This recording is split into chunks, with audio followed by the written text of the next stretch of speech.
Hi, I'm Jordan Wasper. The person recording is my brother, Zachary Wasper. And I'm going to show you how to hook your computer up to your TV so there's a shared monitor between them. First thing you're going to need to know is what port you have on your computer that will transfer video and audio. The port that I have is only for video. It's a DVI-D port. You can tell it's a DVI-D port because there's that little minus sign there. The other ports that you may have is an HDMI port, which is easy. You just get an HDMI cord and plug it into it. Or there's an HDMI to DVI-I, and that will have a plus sign instead of a little minus sign there. And the things you are going to need are obviously a computer, an HDTV with HDMI compatibility, and you're also going to need the cords to connect these. Now the cords that I need for the HDMI to DVI-D are going to be a DVI-I cord and an audio cable. And the DVI-I normally has the HDMI to it, but I got the DVI-D adapter, which is only like $5 online, and back there it plugs into the HDMI, or the HDMI plugs into it, and you can plug this end into that port there. And I'm going to show you how to do that right now. You just plug that right in.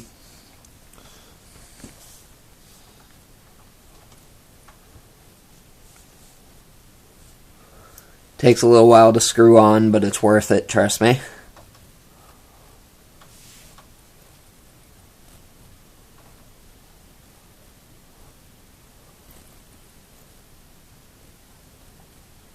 Alright, I got it in there. Now the other cord you're going to need if you choose to get the adapter. If not, it should just screw in like that and go into your TV. But since I have an adapter, I also needed an HDMI cord that was like $10 online. And you just plug that into the back where the HDMI port is. And then, since this isn't just an HDMI cord, it's also it's just a video transference. I'm also going to need a 3.5mm audio input-output cable, and that'll just plug right back into your green port there.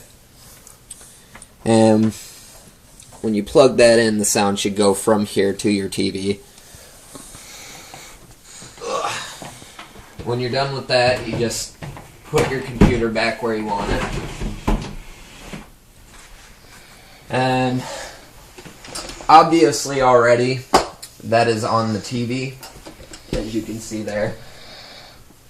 And the source that it has to be on is either going to be PC, but that's normally for VGA cables. Since I have an HDMI, there's going to be HDMI 1 to DVI. And the port, that's the port that I have it plugged into. You might have a different HDMI port, but they're all pretty much the same.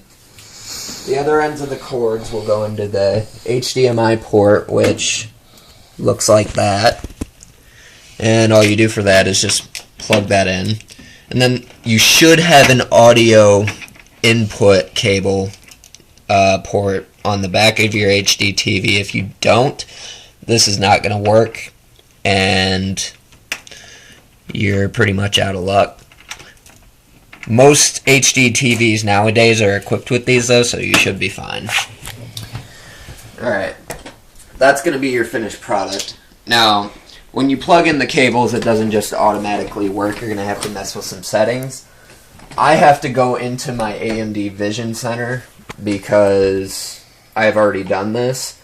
But when I'm all done, it's going to look like that. And the way that you get to that, it should just automatically pop up when you plug the cables in for you. Then you go to AMD Vision Engine Center.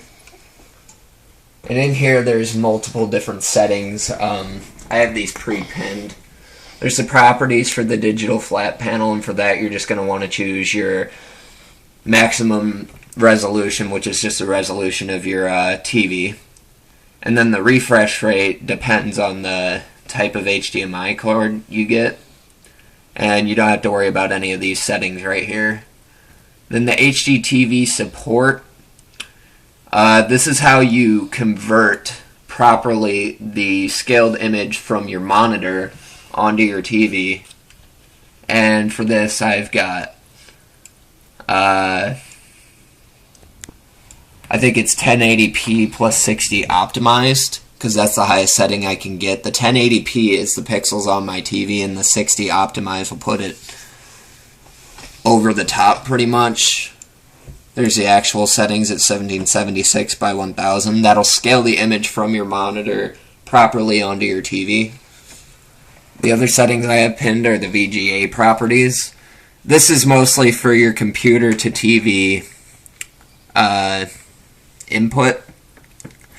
For here, I've just got my resolution from my monitor to my TV. It's the same thing as the flat screen conversion properties. The display name, you don't have to worry about that. And extended identification data should already be checked automatically, but you're going to want to have that checked, because what it does is it just automatically determines the properties for your monitor.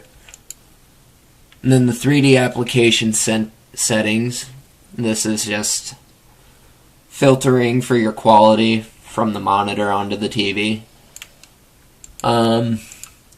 Desktop management is where you're going to figure out what you're going to do with your monitor. Go to desktop properties, and in here you can choose the desktop area that you want to have so it fits properly to your TV as well. And I have it on high color quality because my TV can handle that, and so can my computer. Creating and arranging desktops. This is how you figure out what your desktop is going to be like on the TV. As of right now, I have the monitor and the TV both plugged in, so that's how they're sharing right now. My advanced display settings just detects when you put the my brother's over there videotaping the TV because it's probably easier for you to see. The vision center just detects this center automatically when I plug the cables in, and then you don't have to worry about desktop color. The common display tasks are to rotate your desktop, detect the displays. Detecting displays just shows you what you have plugged in, and to disable a display, that would be like if I want to disable my TV, I'd just click on it. AMD Eyefinity is how you get the displays to act as two desktops. So if I set this up, my mouse will go from here over to my monitor, and I'll show you how that works. As you can see, I have this page like drug over to here. I can drag that from there over to the TV. Most people don't want to do that if they're connecting their computer to their TV, but just in case you do, that would be how you do it. I'm going to disable that now.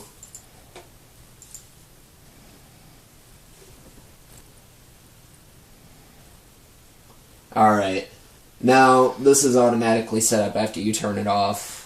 VGA displays, I also have image adjustments, and that's just how you get the center of your desktop proportional to your TV. It's more quality type stuff. This is important right here. The properties of your flat screen, the display color and all that, and the scaling options. This is how you get this to work properly and share your monitor. VGA displays. I have color, image adjustments, and the properties. The properties I've already shown you. And the video settings.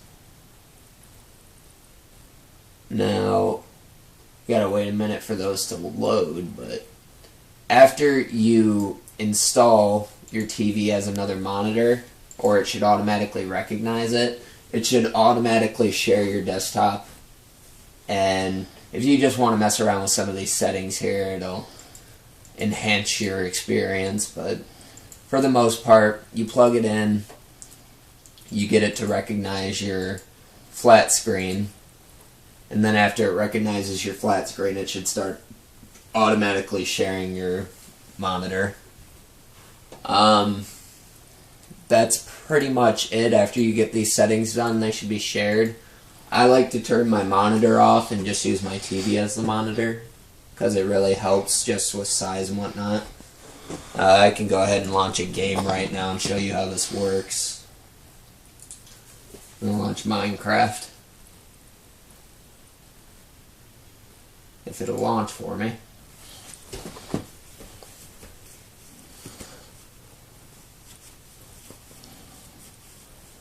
It's pretty easy once you get the cables. You just plug them in from the computer to the TV. The AMD will launch automatically, and then you just adjust the settings so it recognizes your TV as a monitor.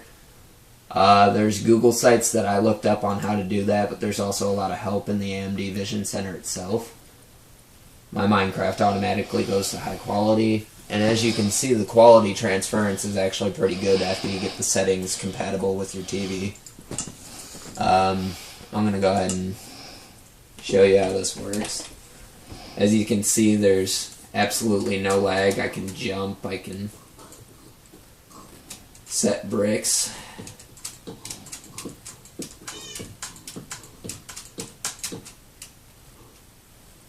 Nothing's lagging. I have the quality settings all the way up on this game too, so you can see how it actually works. Loads the world perfectly fine, there's no lag. That depends on your computer and all that, but pretty much that's all you need to know. Thank you for watching this video. I hope it helped you, and good luck setting up your HDTV.